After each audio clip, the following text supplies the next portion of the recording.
Hello everyone. Welcome to Controllers Tech.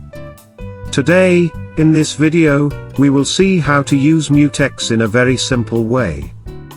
This is part 1 of the video, and it will only cover the basics of Mutex. At basic level, Mutex is very similar to binary semaphore. You can check out my video on binary semaphore. Maybe that will help you better understand the Mutex also. Let's start by creating a project in CubeIDE first.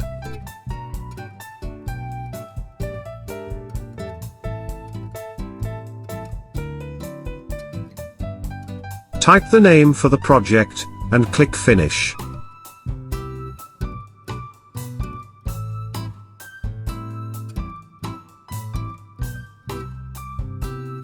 Here is the CubeMX. First, I am enabling the external crystal for the clock. As we are using FreeRTOS, we must select the time base, other than SysTick. Enable the UART to communicate with computer.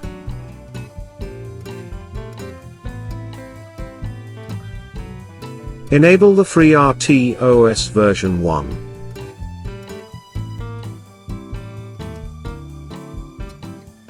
I am leaving everything as it is here. This task will be created by default. Let's see the clock setup now. Select the external crystal, which is of 8 MHz, and I want the system to run at 100 MHz.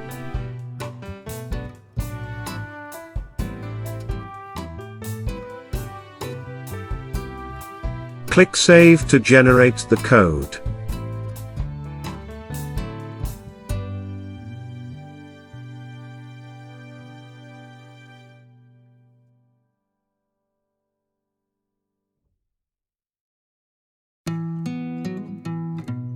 As I am not going to use the CMSys functions, copy all these, and we will include them in our project separately.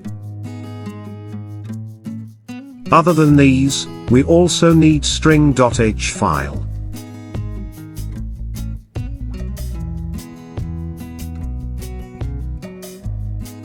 We don't need these right now. Also cmsys.h is not required. I am removing the default task-related functions.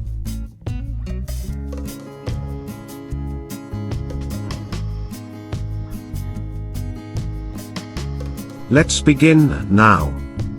First of all, we need to define the Mutex handler. Let's call it simple Mutex. Next, define the task handlers also. I am going to use 3 tasks.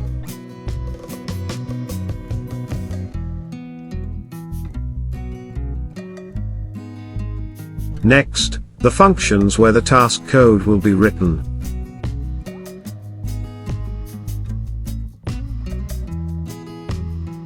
Now, first we will create the mutex using X semaphore create mutex.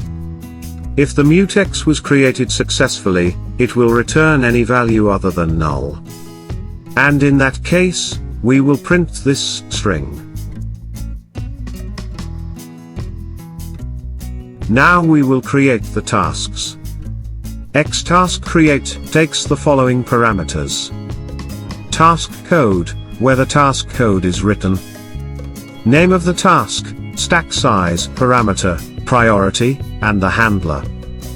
I am assigning a priority of 3 to the HPT, and lower priorities for the other tasks. Now, start the scheduler. We don't need all 3 tasks for this case right now. Now we will write the task-related code.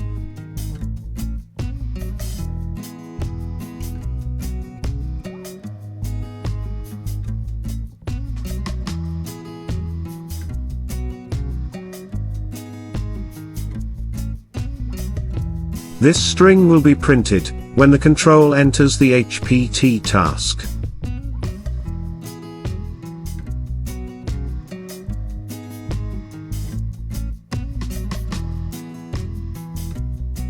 Let's create a function which will act as a critical section for this tutorial.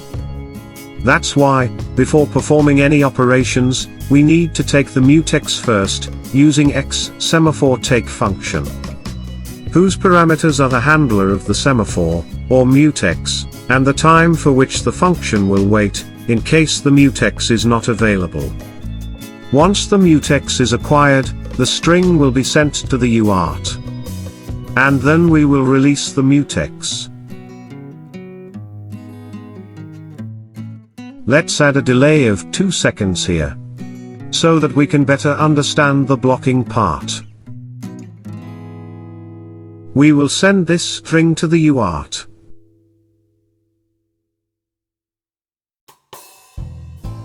And we will call that function here. After the control comes back from the function, this string will be printed to indicate the end of the task.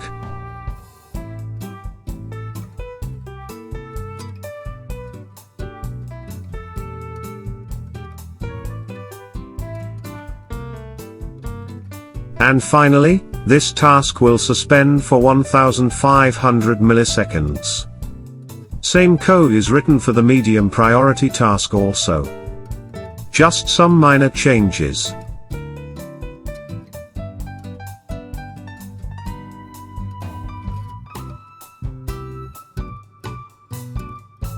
Let's build it now. We got some warning about the data types. Let's leave it and debug our code. Okay. I am using Hercules for the serial console.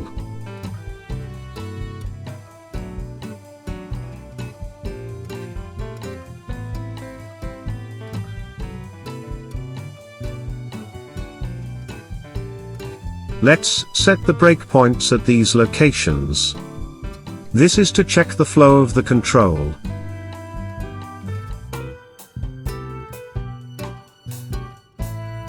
Let's run it now. Obviously, the control will enter the higher task first. You can see the string is printed on the console. Now the call to the function send UART. The string got printed successfully. HPT acquired the mutex, printed the string, and released the mutex. The HPT task goes into suspension for 1500 milliseconds. The control entered the medium priority task now. The entry string is printed here. Now the call to the function send UART. The MPT string was printed, and the function will wait for the 2 seconds delay to complete before releasing the semaphore.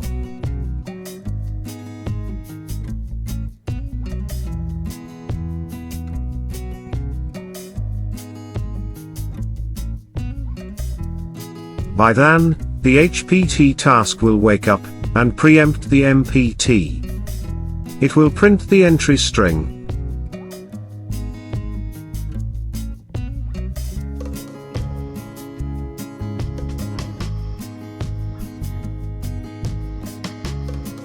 And try to take the mutex. But the mutex is still held by the MPT. So the higher task have to wait for the mutex to become available. Once it does, the HPT will take the mutex, print the string, and release the mutex. HPT will exit now. The control will go back to MPT, and it will also exit. Same thing will happen if we run the code again.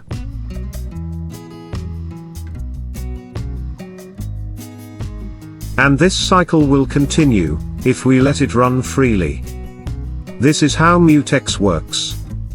It's basically a mutual exclusion from accessing the same resource by many tasks. If you know about binary semaphore, this is exactly how binary semaphore works too. Although, there is a small difference between them, and it's about priority inversion, and priority inheritance. I have to end this video here, otherwise it will be too long. I will release another video explaining the difference between binary semaphore and mutex, and also between priority inheritance and priority inversion. Keep watching, and have a nice day.